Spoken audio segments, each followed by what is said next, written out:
I guess it was just a fear of like failing. You know, with no money, no opportunities coming my way, was that real moment where I was like, is this for me? Is this something that I can do? The fear helps me. I use it. I always kind of sang secretly, like by myself in my room, but I had the worst stage fright. I mean, nobody heard me sing. I went to an open mic, but I didn't tell anybody that I could sing. One of my friends signed me up secretly. You know, she got up on stage and she was like, the next performer is Savannah Ré. And I was like, in the audience, like, who? So I went up.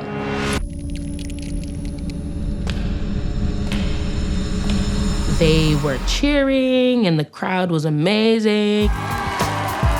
That was probably my first taste of like, nah, I want to do this. Like, I have to be in music. I'm very spiritual. I believe that God is freedom. When it comes to performing, when it comes to, you know, songwriting, I'm a vessel at that time. I don't know how certain things happen, which to me, it has to be divine.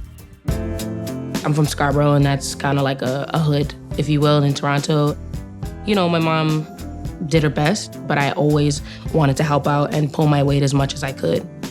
I was working at a hotel at the time. We got the call from Jessie Reyez and team, and they were like, hey, we would love for you to come open for Jessie in New York. So we're like, in New York?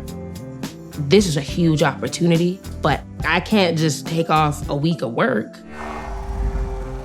A voice was kind of just like to me, listen, is this what you want to do?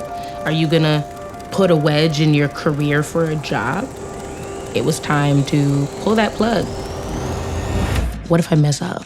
What if they don't like me? Like, what if they don't like what I'm singing? It was a fear of mine to get like booed off stage.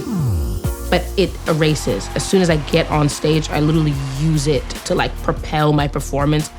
You know, they want to see a show, so I'm like, I'm gonna give them a show. They were insane, bouncing along with everything and vibing. It was such an experience. Now, like, I love being on stage. My story is just beginning. The bigger picture here is that women and different types of women, the ones that are not cookie cutter mold, that size 2, darker skinned, there's a place for it all. I want to be that mirror. I want to be able to share that stuff through my music.